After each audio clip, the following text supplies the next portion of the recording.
know how like your dad says I'm proud of you, and you're like, well, that's because you're bigger than me, and yeah. My dad's dead, Cole. So thanks for bringing that up. Well, my dad doesn't get me Valentine's gifts, so I don't know what's worse, Robbie. Oh, Cole, I think I do, but anyway.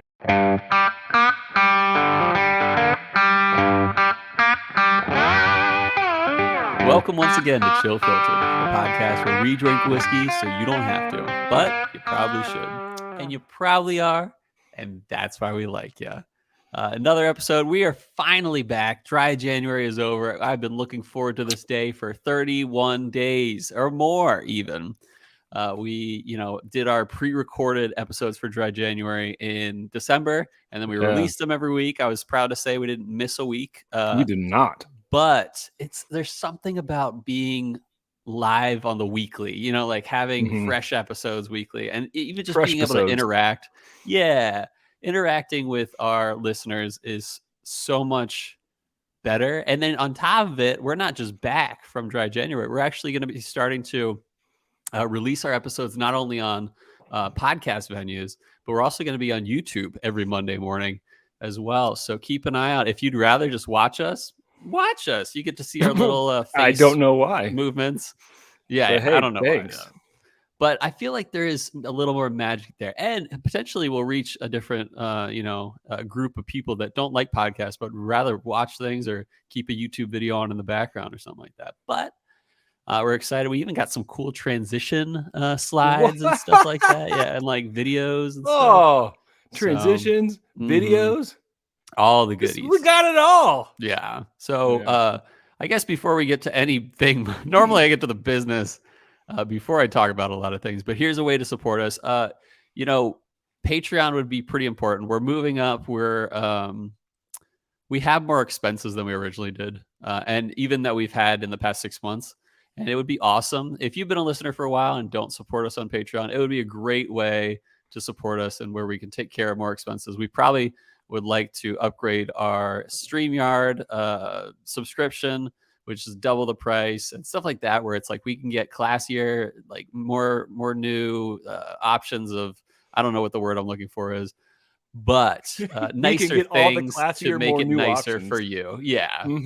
And so that's one way, patreon.com/chillfiltered. Before anything else, we're drinking Bardstown Bourbon Company today, specifically their Discovery Series number 4. So I'm excited about that. But before I talk about anything whiskey, Robbie, it's been a month and I'm we kind of held back from really discussing our lives over the last month, but we were like part of me was like, I just need to talk to someone about the changes in my life. So I want to hear how your life is. Dude, it's been over a month, right? I think the 27th was the last time we were recording in December, I believe. Or was it New Year's Eve?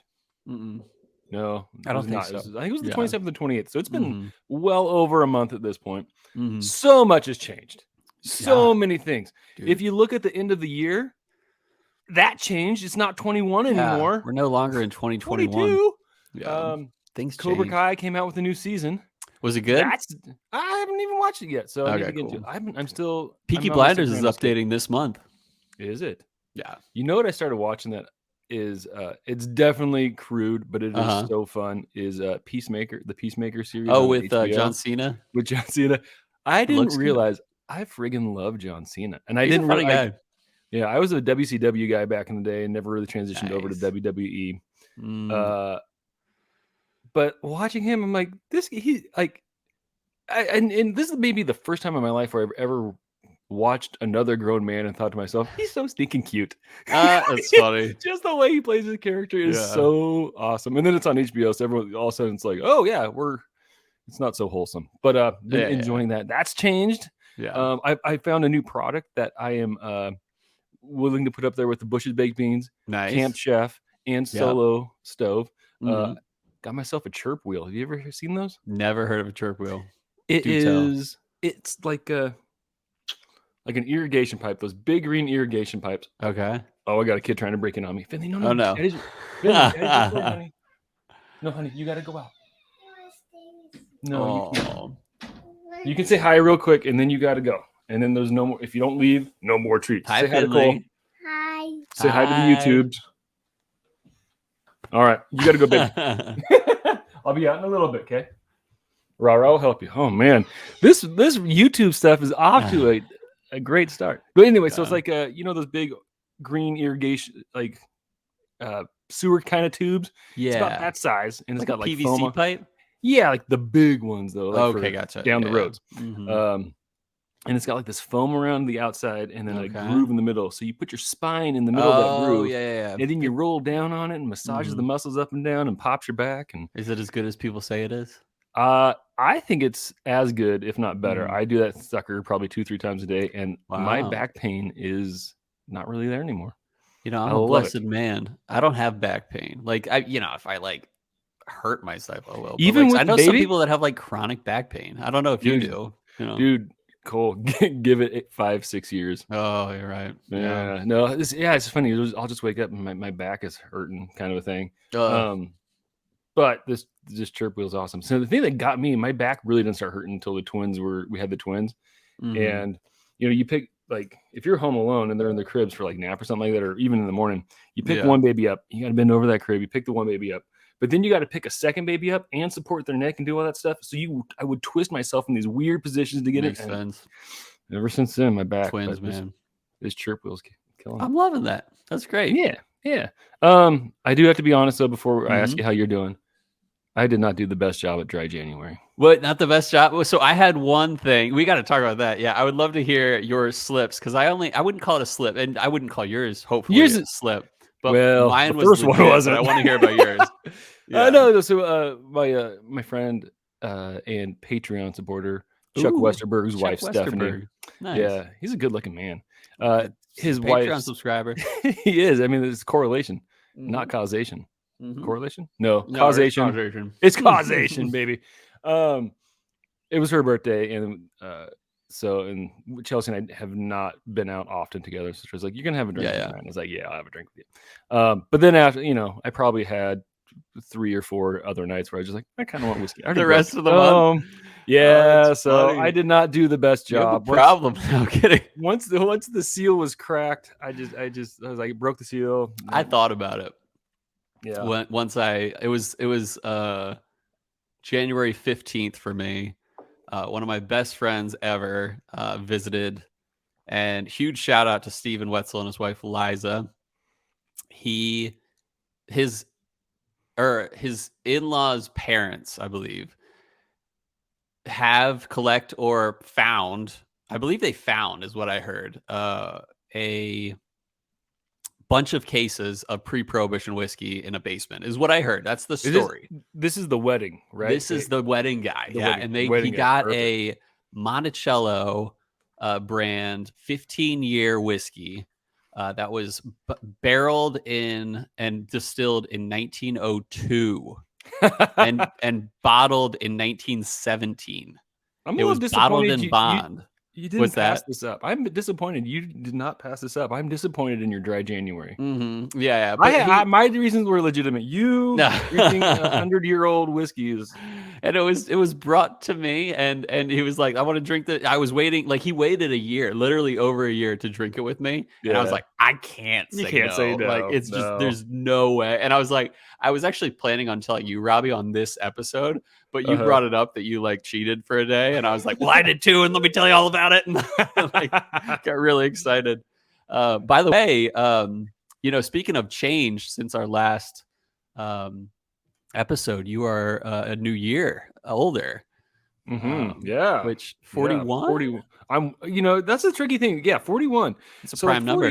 40 was like a little tricky, but then like 41. In my mind, I half expected to go back to 39, and when it was confirmed, you're not going back to your 30s. Yeah, it was a little tricky for me. Yeah. So, epic mug. Oh yeah, I just threw the sticker on there. I was like, I have a sticker right here, and why not just? I have stickers, but I don't know where to put them. That's my problem. I got a great sticker the other day. Yeah, from.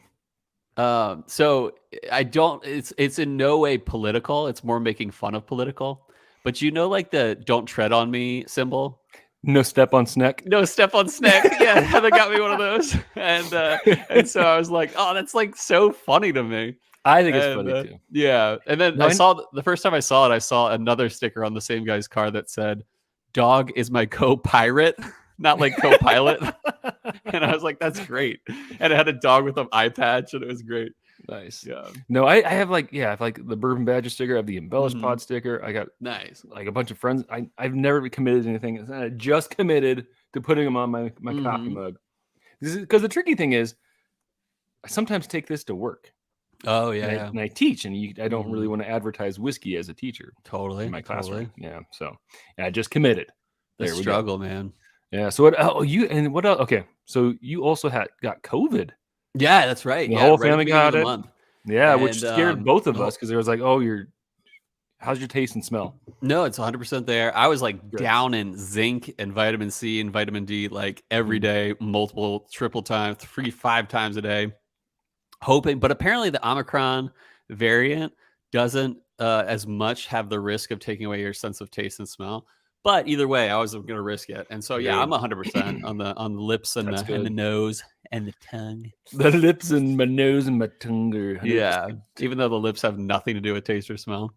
But yeah, no, they totally do. Cool. It's the portal. It's the passage. Those lips don't let it in. You're not tasting nothing. Yeah, if my lips like sealed shut because of COVID, I'm sure. Screwed. I'm sure with baby Beck, you had doesn't want to eat it. Yeah, those lips won't open. Yeah, no, she's been there. You know. And here, so Beck got it from daycare. We got it from Beck, and Heather had soreness all over and like and she had a cough as well. I had zero cough. I had zero soreness. The first week I woke up with a sore throat, and it was like gone. And there was a little phlegm and stuff, but it was gone by like 9 a.m. Nice. Every day for a week. That was it. It was like the symptoms were that bad. And then the second week, so I dealt with it for like 3 or 4, almost 4 weeks. But it was minimal symptoms. So yeah, the second week was all those things, except I also lost my voice.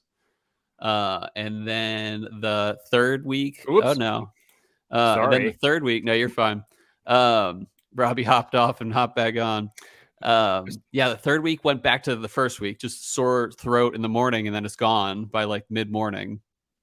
And then it faded out the fourth week.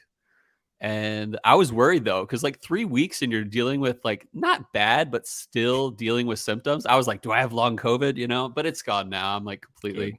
And I actually like the CDC recommends, from what I read, multiple websites, was that it's not if you test negative, it's if you have a fever that you count the 5 days. That's what I was told. Yeah. And like when your symptoms start too, like, so you got it. And so like after like, I never had a fever. So it said after your symptoms start. So I waited about a week or a few days after a week. And then I like reintroduced myself to society. And, but I'm at a point now where I'm like, not even worried about it. Oh yeah, you reintroduce yourself to society, just going out. Just, hello, society. Yeah. I'm cool. Hello. I'm cool. My name is I Cole. did have COVID, but now I don't. Okay, yeah. Don't worry. It's been long enough. CDC is okay with it. I've only been gone for a week, but I'm back. Yeah. But like, here's the thing, and I don't know. It's hard because I had minimal symptoms. It's like, when Donald Trump, and this is I'm not going to say anything about politics, but when Donald Trump got over COVID, he's like, oh, it's easy. Anyone could do it. And I'm like, dude, you shouldn't say that. Like, because people have died. But now you're saying it was easy. Yeah, no. And I don't want to say that because it is, it's killed. What's the thing is like, a you lot just of people don't know. Right? Yeah. And if you knew, wouldn't be a big deal. And if you don't know, now you know. Now you know. Yeah. Cole, can I tell you something about the I didn't know, now I know, and now I'm regretting? Yeah. Please. So I was testing out my new camera. I put my fish islands on. I did So What You Want. It was great. We should put that on. No. And I want to be like a rapper type name. So I put my name as, where is it? Rob D. Sucka. But D. Sucka. I just realized, like, viewers, this is not what I meant. Listeners, not listeners. Listeners, you're okay. Don't watch the YouTube video and make fun of me. Just say, that's viewers, funny. that's not what I meant. It was supposed to be like my rap name. So here's a story that has to do with that. So Heather, we're introducing back to some words. Of course we want mama and dada. Introduce Cole to society. Back to words. Introduce back to some words. Back words. Cole society. And it sounds bad, but this is my naivete when it comes to what I say out loud sometimes. And so some babies will say mama first, but I hear often it's easier for babies to say dada first. Mm-hmm. And so Heather told me this, and actually Beck has said dada a lot of times now, so I am a happy dada. But Heather was like, it's hard for babies to say. It was like a hard, or I forget I don't even know what these represent, but like she's like a soft M or something like that, or a hard M or something like that. And she's like, for babies, it's harder for them to say. This sounds so bad, but she's like, a soft M, and I'm like, but a hard D, and I'm like, oh crap, like back up. Yeah. So. Man. Oh man. Yeah, but what are you entry buzzing on? I just had a little Wild Turkey 101. Nice And easy. Yeah. And what do you got there, brother? 4 rows of small batch select, and this is good. Yeah, well, when we did the 4 Roses episode, we were talking we need to do a bunch of 4 Roses.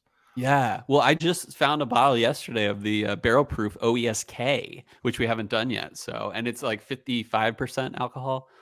And I'm excited because that one is just hard to find. So, and usually they can be just phenomenal. And this one, the OESK is known for being spicy and full bodied, which was a nickname in college. Nailed it. Yeah. And so yeah, I'm excited to do that. And we've had a huge shout out to Ben Klepzig, who sent us at least 4 or 5 samples. Yeah, I have to message him. Yeah, no. So funny, he sent it with the courier in a old Prime Amazon Prime box. Oh, nice. And so I was like, I didn't order anything, so I put it in a pile for Chelsea. And Chelsea's funny. Like, this is to Robbie, so she left alone. So it sat there for like a week before I even realized. I was like, you usually get excited about opening your whiskey things, and I was like, I didn't see the courier come by or anything, so I didn't I wasn't home to get it.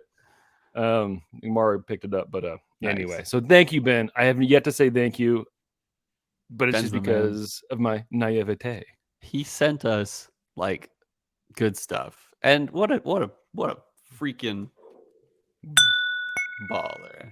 Oh yeah. And I don't know, I'm very excited. I have some news but that has happened in the past month, but I actually can't talk about it, and you'll all realize next week why I can't talk about it, but I will be able to talk about it next week, which I'm very excited about.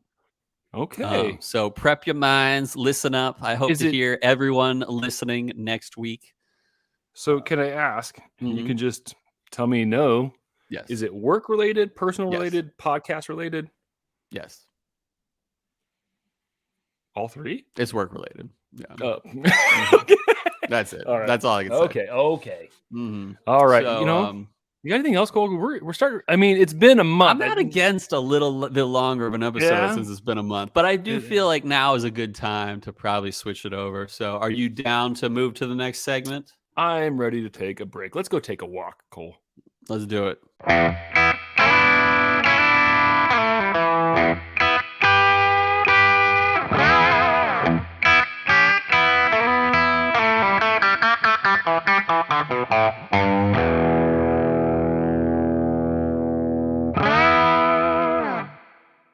Welcome back. We are, like I said, we're drinking the Discovery Series number 4 by Bardstown Bourbon Company. Before I get to any of the history for today's whiskey, I did want to say a huge shout out to Will Barrett for providing this sample we're drinking today. Will's the man. Awesome dude. I even talked to him on the phone once, and great dude. So thanks for sending this over, Will. This is a great bottle, and it is sacrificial for you to share with us, and then for us to share with the world. So thanks, Will. Drink along this month. We're planning on February 20th, the weekend after the Super Bowl, the Sunday and after Valentine's Day. Yeah, and Valentine's Day, which I care about more than the Super Bowl. You do. But some people care about the Super Bowl more than Valentine's Day, and that's awesome. I probably care more about the Super Bowl, but I care more about my wife, and I show her good answer love every single day. Every day is Valentine's Day. Every day is Valentine's Day. Yeah, minus last night when we had a misunderstanding and I was a jerk. Yeah, really. but that's what Valentine's Day for. Making it up. Yeah. Do you have any reservations for Valentine's Day or anything like that? No, we still lay low because the twins aren't in daycare or anything like that. So like if Finley pre-COVID would go to the ER with respiratory things at least twice a year, 3 times a year. So we lay pretty low. Yeah, no. Valentine's is on a Monday. Yep. So we'll probably just get a heart-shaped pizza from Papa Murphy's and hang out with the kiddos. That sounds like a good time. Yeah. My dad used to give like Valentine's candy and stuff to all my sisters as like, be my Valentine. Wouldn't give it to me. Sure. No, I'm kidding. Did your mom give you I feel candy? like my mom would. I don't know. I don't remember that, but like my dad made a thing of it. And he even still does it and sends my wife candy and such. Oh, that's pretty sweet. But not me. No, my wife's family kind of listeners. It's almost Valentine's Day. Cole's feeling extra lonely and unloved. Send me whiskey. No. Like, remember that time where I shamelessly asked for gifts? Asked for people to send us Christmas gifts? Yeah. Hey, speaking of which, Christmas is coming around the corner in just about 10 months. Send Cole some Christmas whiskey. Hey, it's always Christmas in this household. Don't be afraid to wait till Christmas. Anyway, what are we drinking? So yeah, drink along. We'll post it on Instagram and Patreon. But drink along the 20th this month. So we're drinking Bardstown Bourbon Company's Discovery Series number 4. So this is actually our first Bardstown Bourbon Company whiskey we've ever done on the podcast. The nice thing is that we get to do a basic history in this case without worrying about overlapping with previous episodes. So I did a lot of research on this company. It's based in Bardstown, Kentucky, of course, by the name of it. And it only started distilling in 2016, so just about 5 or 6 years ago. That being said, this company is basically the definition of a company hitting the ground running. And those who are familiar with Bardstown Bourbon Company, someone like potentially the world's top whiskey taster, Matt Porter, very much is aware of. From what it looks like, there was an enormous investment in Bardstown Bourbon Company from the start, more than your average distillery to start up. A lot of money, and it looks like 2, maybe 3 guys really kicked this off. And the first 2 are David Mandel and Daniel Lind. They both worked together for years and even went to school together at WashU in St. Louis. Shout out to the WashU laces. Washing machines. And great school, though. I actually thought about going to WashU St. Louis and doing biomedical engineering. I'm glad I didn't. Do you know what their mascot is? I have no idea what their mascot is. Yeah, I should know, but I'm going to go with WashU. The first thing you got to research. Nah, yeah. Well, I wrote it down, and then I was like, why don't I add another word? You don't want to end up going to a college where the Rob D suckers. You got to research these things. I don't know if I've ever laughed like that on the podcast. I don't know if it's going to sound like wind went into the mic, but on my end, it sounded like you were about to hit an awesome beatbox. Like, well, I'm going to go with washing machines instead of that. Okay. But anyway, there's David Mandel and Daniel Lind. But the third guy that showed up in a lot of my research was a guy named Peter Loftlin. Now, why I separate the 2 guys from Peter is that some sources mention just Mandel and Lind as the founders, but some mention Loftlin as a founder. It's weird, but my guess is the first 2 guys were the business end of the startup, and Loftlin was the founding investor. That's kind of what it seemed like. And he was a chairman on the board. Chairperson, chairman. I don't know. I think he's a man. He could be a chairman. Yeah, he's totally chairman.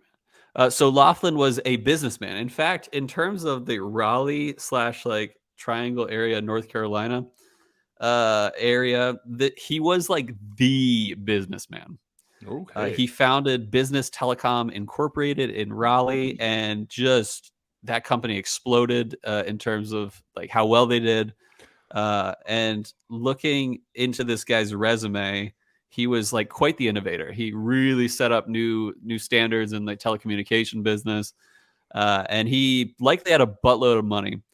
Sadly, he passed away in 2019, only a few years ago, but was super influential with the Bardstown Bourbon Company as well, and apparently had a little bit of influence on Bardstown Bourbon Company being bought out by, or not bought out, but like partially owned by Constellation Brands, which own Corona beer and stuff like that. A few other companies. It's a conglomerate. So anyway, David Mandel and Daniel Lind, they kicked things off with a bang, started distilling on a huge scale within the first year, basically securing the title of largest new distillery in the country. So like they didn't start small and then build up. They started huge and then continue to build up. They started out making about 25,000 barrels a year, which is insane considering the first year. But nowadays they're up to making about 130,000, just about 5 times more than the first year within about 5 or 6 years. Which is, and they have over almost 500,000 barrels aging at this moment. So that's pretty cool. But like most new distilleries, they needed some aged juice as well. They are committed to producing their own stuff, but they are only 5 or 6 years old now. So they needed some supplementary juice to sell good product now instead of waiting too long. And they work together, or they work with other big distilleries to source the higher age stuff for now. But they have 2 different series of bourbon that they do these days, Fusion and Discovery. Though they also have the collaborative series and the distillery collection like categories, though I won't get into those for the sake of time because we're already going long on history. But Fusion, they do a mix of older sourced barrels, and 100% of the younger barrels, bourbons that they use, are their own. So a fusion of old and new is basically their thing with it. For example, Fusion number 6 was a 30% blend of a 11-year Kentucky bourbon and two 3-year bourbons that they made from different mash bills, like in-house, as the remainder of the 70%. But every batch represented by a number is different. So if there's Discovery Series or Fusion Series number 4, it's very different than Fusion Series number 6 or whatever. Discovery Series, on the other hand, is all sourced at the moment. And usually not less than 6 years in any of the blends that they use. But some of the blending whiskeys are in the high teens. Usually, but not all the time, a blend is from of different states juice as well. It's not always just Kentucky. Like sometimes you'll get a mixture. But not all the time is it that way. And like batch, for example, batch number 6 of Discovery was 68% 11-year Kentucky bourbon, 16% 17-year Tennessee bourbon, and then 16% of 7-year Indiana bourbon. All different mash bills. So for now, Discovery is more aged of the 2 series. Some are at cask strength and some are not. Really, it comes down to what the blender feels like. It's all about blending for them at the moment. So it's not about making like single, like if you were like a single malt or something like that. No, they're taking multiple companies and they're blending, even though single malt really applies to Scotch. Not 100% to Scotch, but anyway. What we're drinking today, the Discovery Series number 4 from Bardstown Bourbon Company. This specific one has a 55% 13-year Kentucky bourbon, 37% 15-year Kentucky bourbon, and 8% of a 10-year Kentucky bourbon. All different ratios of rye bourbon mash bills. All 3 are technically high corn mash bills. They're all above, I believe, 74% corn. But bourbon making up the majority of the blend that's the 55% of the bourbon is a high rye. and the other two are just like low rye bourbons. This specific series was created by Bardstown Bourbon Company kitchen and bar executive chef James Stewart Plush, and it is 115 proof, and retail is about 130. I don't know about secondary, but we're in the batch 6 now, so it's been at least a year or two since batch 4 was out. So let's drink. Shout out again to Will Barrett. Thanks again, man. Absolutely. All right. Let's see. It always annoys me when the little plastic cap just sticks in the sample bottle. Yeah, it happens a lot. It happened to me. For like the inner cap. It happens to most. Happens to the best. It does. All right, let's give it the old swirly poo. The old spin J. Yep. Oh yeah, you got your what's that? You got your, is that your chill filtered? This one is, yeah. As you can see, I still can't find mine. We'll have to send you one. Driving me nuts. You'll have to get on the $10 tier or more on patreon.com. I got to sign back up. Yeah. No, I think I still have in the ready to send people bucket. I still have like 3, so maybe I'll just send you one via courier. I should be able to find mine. Well, you don't have to do courier for that. Why am I drinking already? I got to talk about the notes. You're out of practice, man. I am. No, it's 100%. Fairly faint. It's definitely like you can definitely smell the corn, especially for 115. Yeah, it's sweet though. There's a sweetness to it. Maybe a little berry in it. Yeah, I'm not getting too many notes, but those are the notes I'm getting, and it's got a nice bourbony caramel, a little bit to it. But yeah, the berries are the big note I'm getting. Definitely smells like a bourbon. It doesn't smell like over 100 proof, though. And no, it smells about 100 proof in terms of the vapors. It doesn't smell higher. Yeah. Ooh. It's got a nice mouthfeel to it. It's really mellow. It's pleasant. And not a lot of, I'm not getting a lot of vapor, not a lot of alcohol in it. It just kind of warms the palate nicely. Get a little bit of like a bitterness on the back end of it. A little bit of sour, not bad, but just a little bit. So I'm going to go for my second sip here. Yeah, I'm going to go for a second sip as well. But berries are showing up. It is nice. It's very sweet. I like it so far. There's a little bit of a burn, but it's to be expected at 115 proof. But it's not a bad burn. I wouldn't like say it's weird because having drank as much as we have in the past, it takes away some of the burn with the frequency of drinking. But having not drank drank once in the past month, it is a little different to just get back into the swing of the burn. It has that's a album cover, The Swing of the Burn. The Swing of the Burn, yeah. By Halfway to Heather. Exactly. Yep. Swing of the Burn. It's I think mouthfeel is the best thing it's got going for it. There's the second sip did have a little bit more of the burn on it, but flavor wise, nothing's really pulling me in. Like I do get a little bit of a bitterness towards the end of it, which I'm not a huge fan of, but I don't know. You getting pulled any direction with anything? You get anything?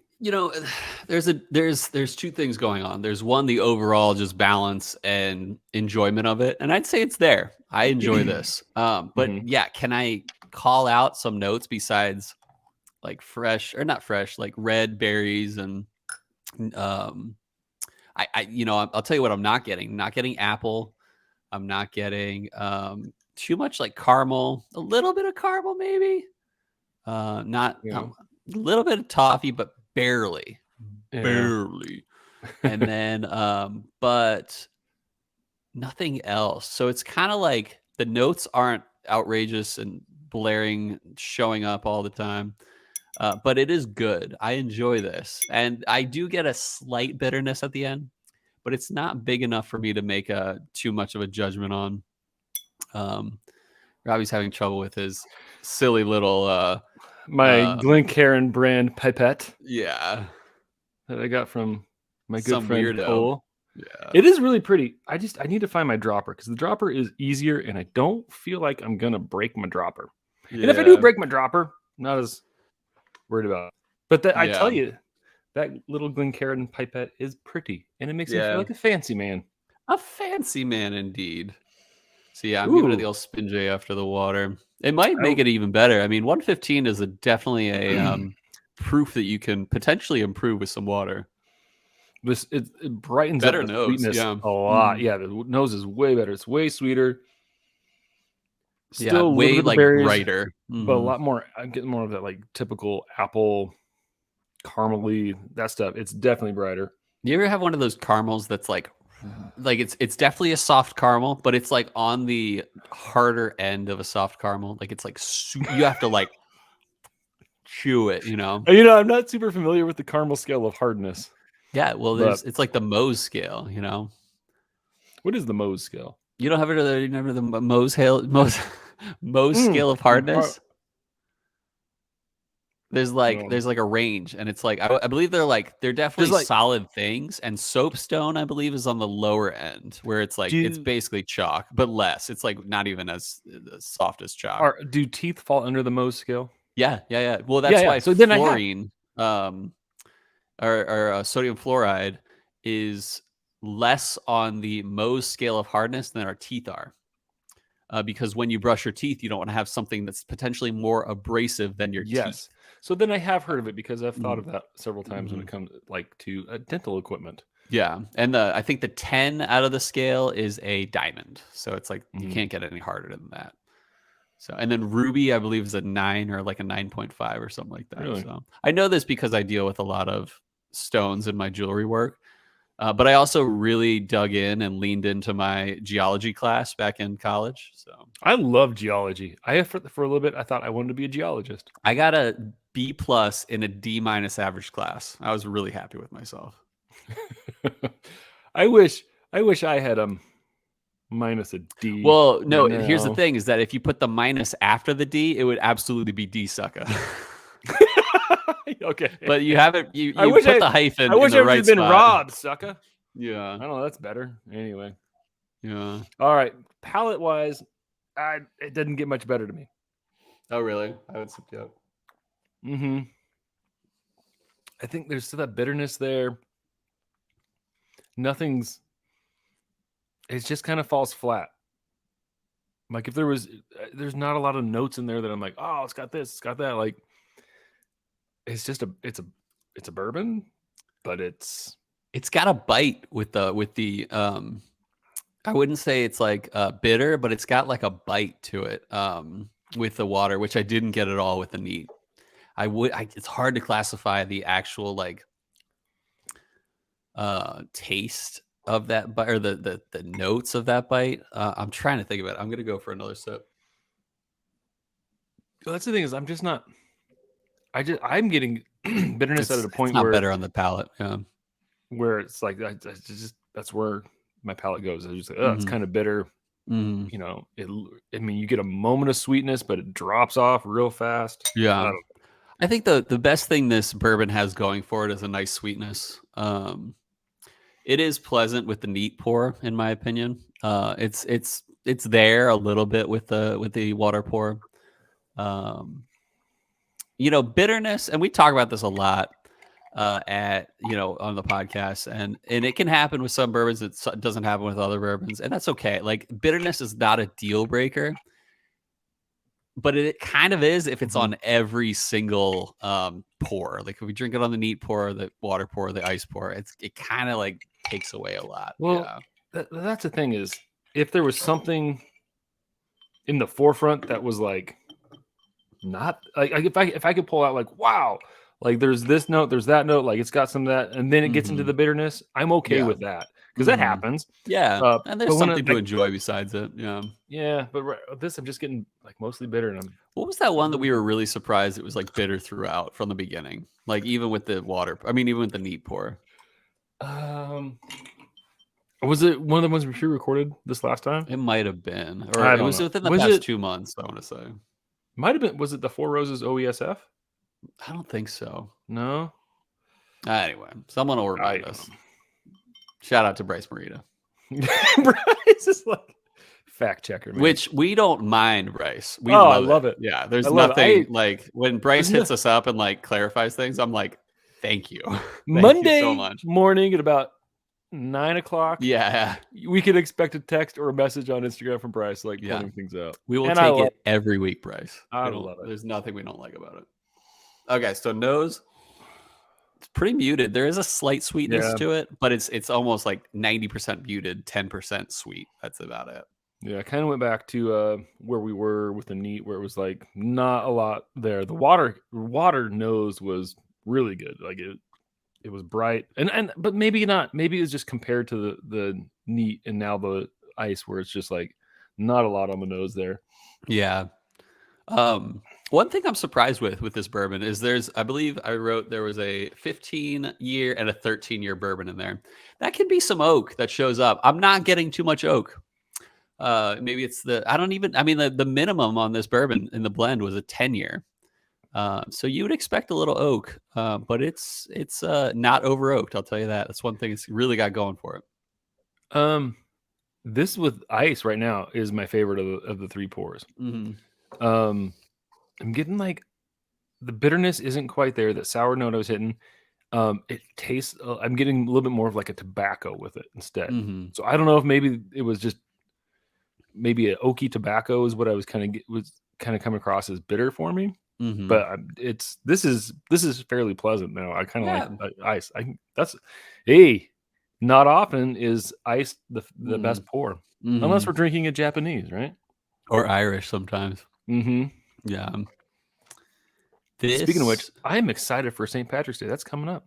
Yeah, we got to do something Irish. Do we have any Irish ones? Yeah, we have the Black Barrel. We have the Redbreast too.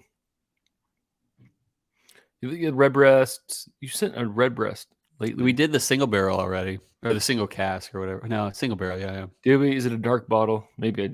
Okay. Well, we'll figure it out. Yeah, we already did that one. And then we got to save Jameson Black Barrel for Jerome. Good friend Jerome. Jerome. Hey, Jerome, you want to hop on for a St. Patrick's Day episode? Yeah, that'd be fun. Yeah, there's a lot of Irishes out there we can do. Mm-hmm. We'll have to figure that out. Anyway, I hear Jerome's part Irish. Probably could be. I wouldn't be surprised. Everyone is. Yeah, a little bit of everything. A little bit of luck in him. Oh, he's a hardworking man. He is. He earns his luck. And his luck be earned. Mm-hmm. I mean, all right, I like this better than the water pour, but I don't like it better than the neat pour. I think neat wins out for me personally. Okay. But yeah, berries. I can respect that. Berries and a really most scale of hardness, like an 8 or a 9 for a caramel, is the notes that I'm getting the most of, which is good. Gotcha. I dig it. The bitterness is one thing, but otherwise, the neat pour I didn't get too much bitterness on, and I'm just gonna pretend it didn't happen in the neat pour when I give my rating. Just call a mulligan. Yeah, and So what are your thoughts on rating on this one? Oh, I have a feeling we're gonna be pretty split on it. You want me to go first? Yeah. I was very excited. This is the first I've ever had any Bardstown, and I was very excited to have it. I am very excited to have other Bardstown series, anything else as well. However, this one, I wouldn't pay for a bottom shelf price for this. I don't think I would buy it at all. Yeah. Four Roses standard, I would drink over this. Wild Turkey 101, I would 110% drink over this. Just got a lot of bitter notes. Nothing really like for $120. I want something that's gonna stand out. Give me a little complexity. Give me for sure, punch of something. Yeah, other than just kind of bitter, right? So I'm gonna go. I feel bad for doing this because I'm super appreciative, Will, for you sent it to us, and I feel bad giving it a low rating, but.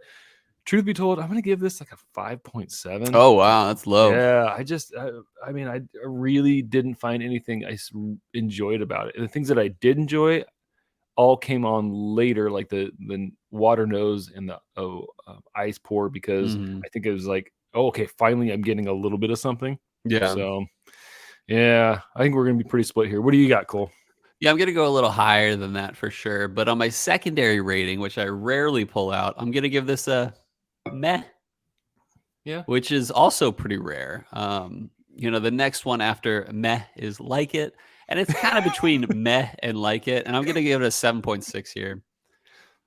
It's good. It's like it.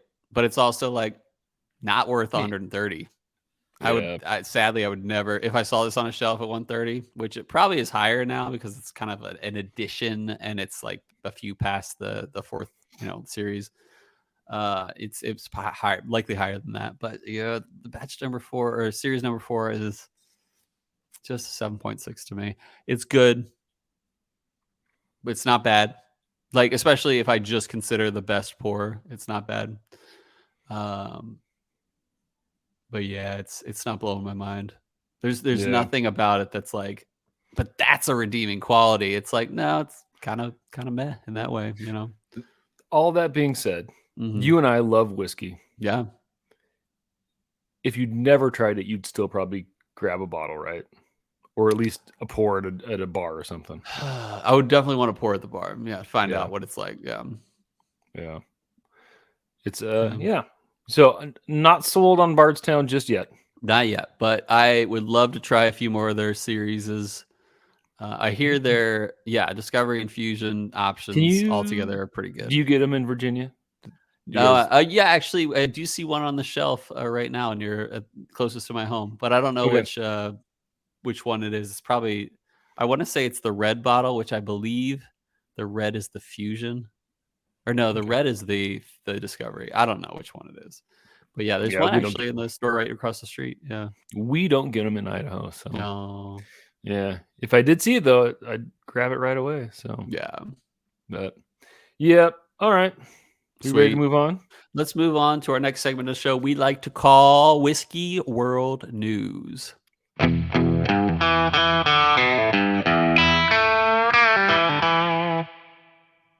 Yeah, we're back. Mm-hmm. We are back.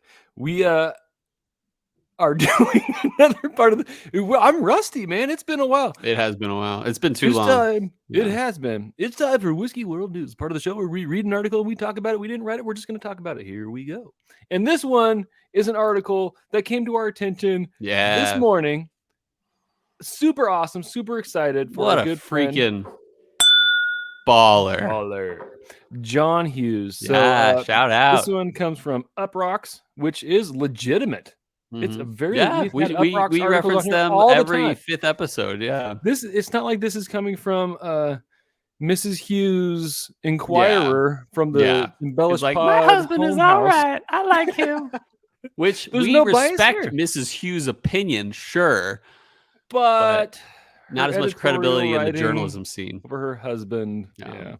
Anyway, it comes from Uprocks, written by Zach Johnston, and it's titled "All the Whiskey Podcasts You Should Add to Your Listening Queue." Now, I'm not going to go over a lot of them because, frankly, we don't want to lose you. And we really have only repped, I want to say, 4 whiskey podcasts on this show / channels. Yeah. So we talk about the podcast often. Yeah, we talk about ADHD whiskey. We talk about Who Gives a Dram. And the one that we have loved from the beginning. And John, I want you to remember, we loved you from the beginning. Don't forget us little people. And anyway, you loved us from the beginning.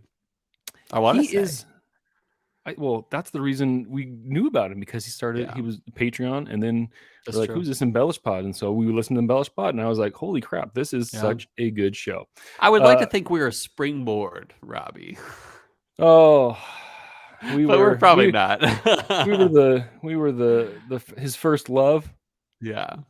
And then he's moved on to prettier. He's bigger and better things, and we're proud to see our little duckling grow up. Oh man, did John just get a chill filtered nickname, the little duckling? No. No, he got the nickname of Great Podcast. Anyway, and actually Connor, what's Connor's last name from Who Gives a Dram? Gilbert. Connor Gilbert, yeah, because you used to live in Gilbert.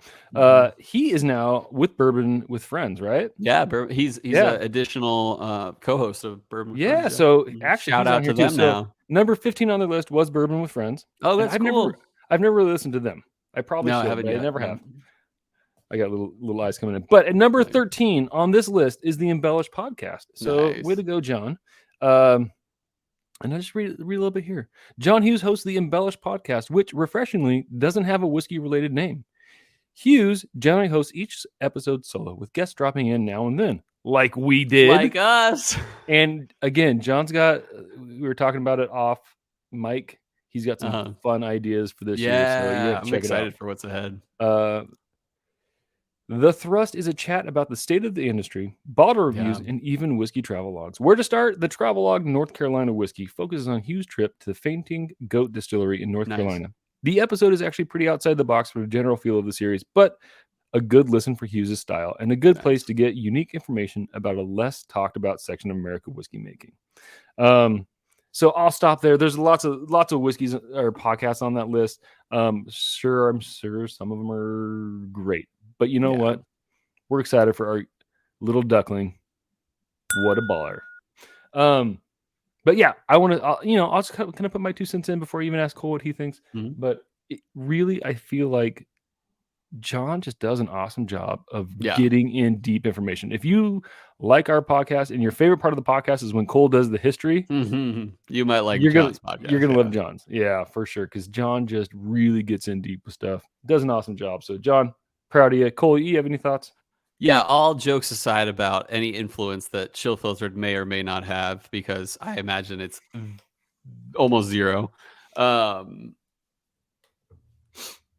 I think John is like I'm proud of him. Like not even as like a weird condescending proud of you. I'm like, no, that dude deserved it. Why would that be a thing? You know how like your dad says I'm proud of you, and you're like, well, that's because you're bigger than me. And my dad's dead, Cole. So thanks for bringing that up.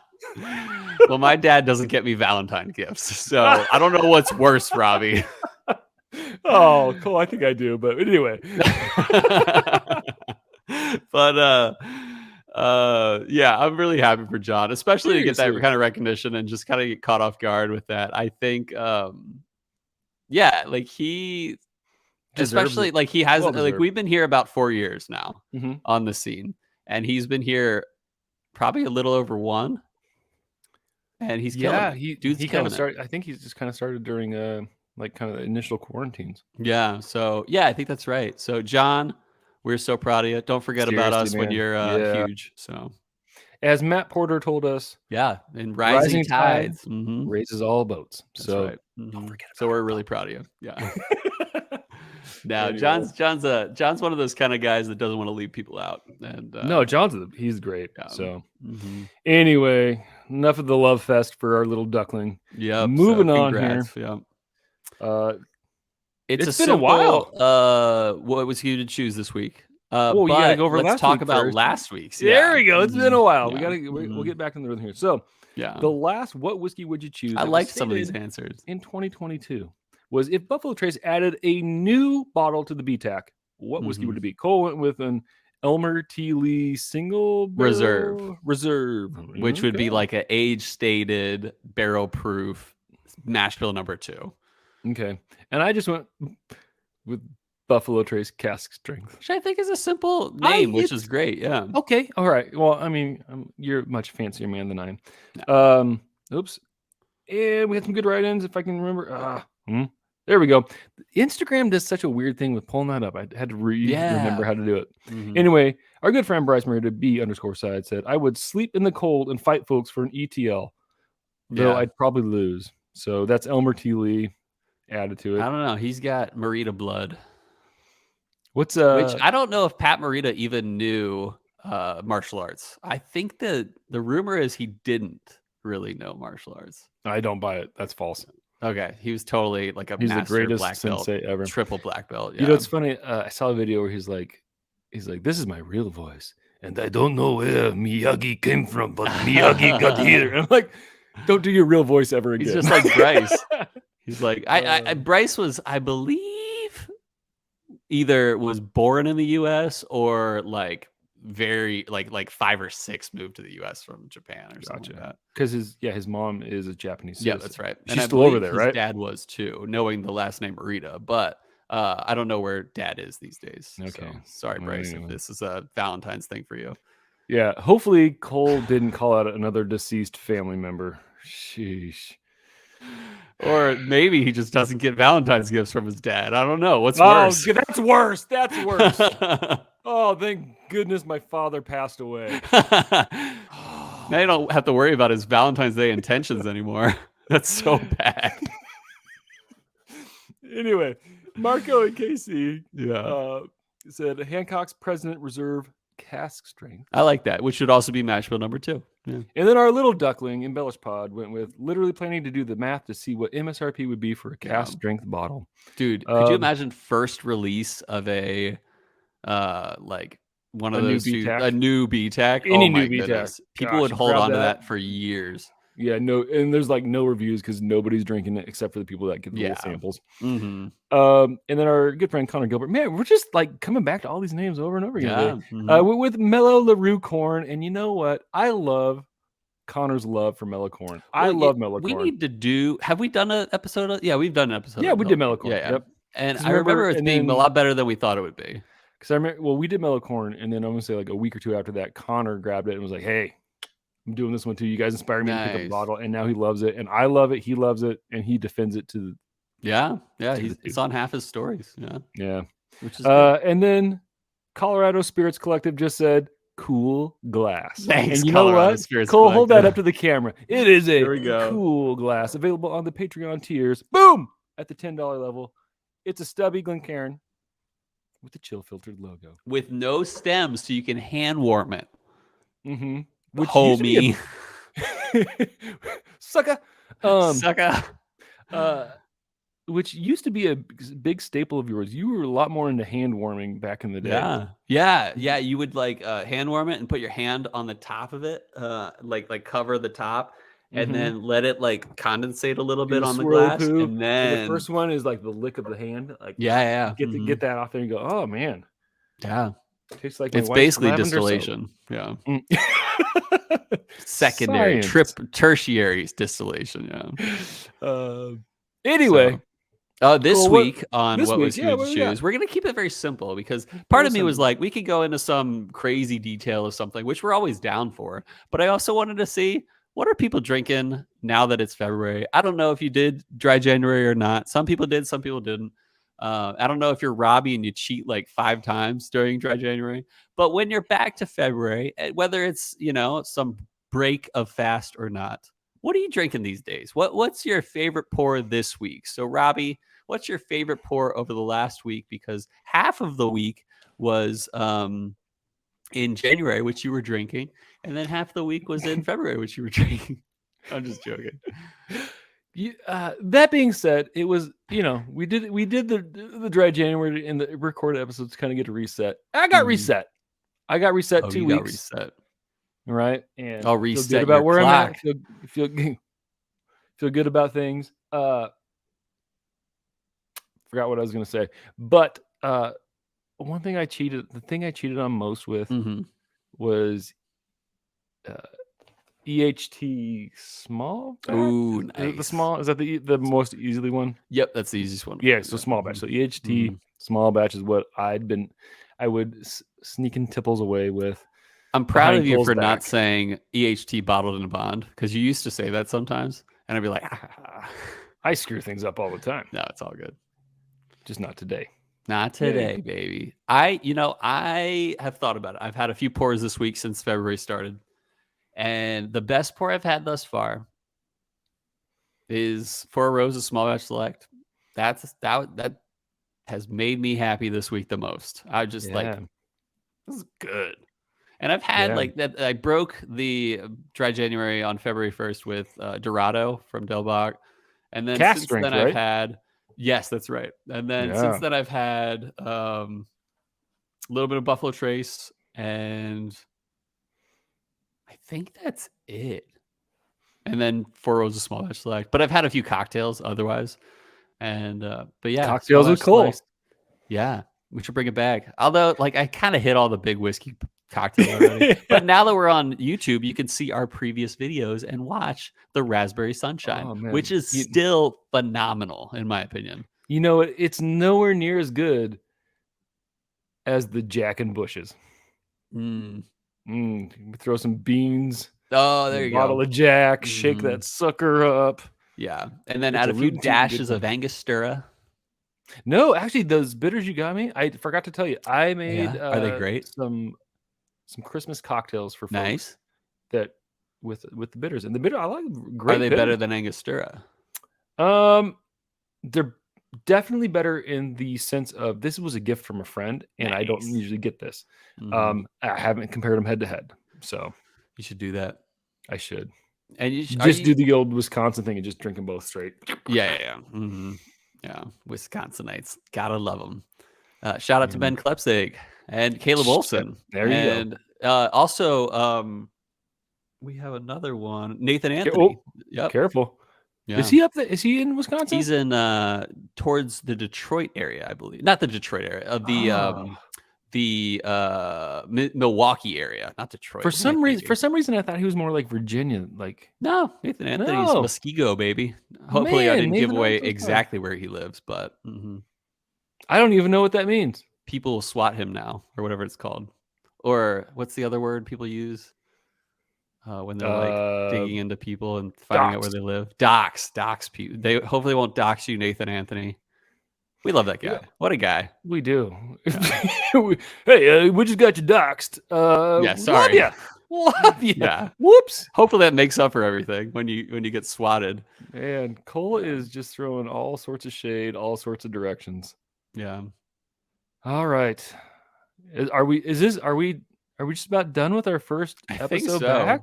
And we only went only about a few minutes over an hour, which is not bad at all. And for the record, shout out to Dramhound and Bryce Marita. They don't want us to shorten our episodes, Robbie, and I don't want us to shorten our episodes. Secondary shout out to Dramhound too for all the encouragement during dry January. Yeah, dude's a pro. And you know what, Cole? You break one law, you break them all. So technically, you are still just as much a cheater as I am. Yeah, I have crossed the boundary of the law that we set. We're all equally disappointed in myself and you. So but hey, go ahead. No, it's not important. I hope that next dry January, if it's next year or not, that we can at least have fun. And Cole, I hope your father dies so you don't have to worry about Valentine's candy. My father listens to this podcast. No, I don't hope he dies at all. Oh, that was awful. That was sorry, Joel. I hope your dad stays alive. Me too. That's for sure. But I also hope my dad gives me some Valentine's Day candy this year. And I hope that our listeners are excited for my big news next week. Ooh. Cliffhanger. Mm-hmm. But most of all, listeners, I think I got really loud there. Sorry. No, it's all good. Most of all, listeners, I hope our love of spirits lifted yours.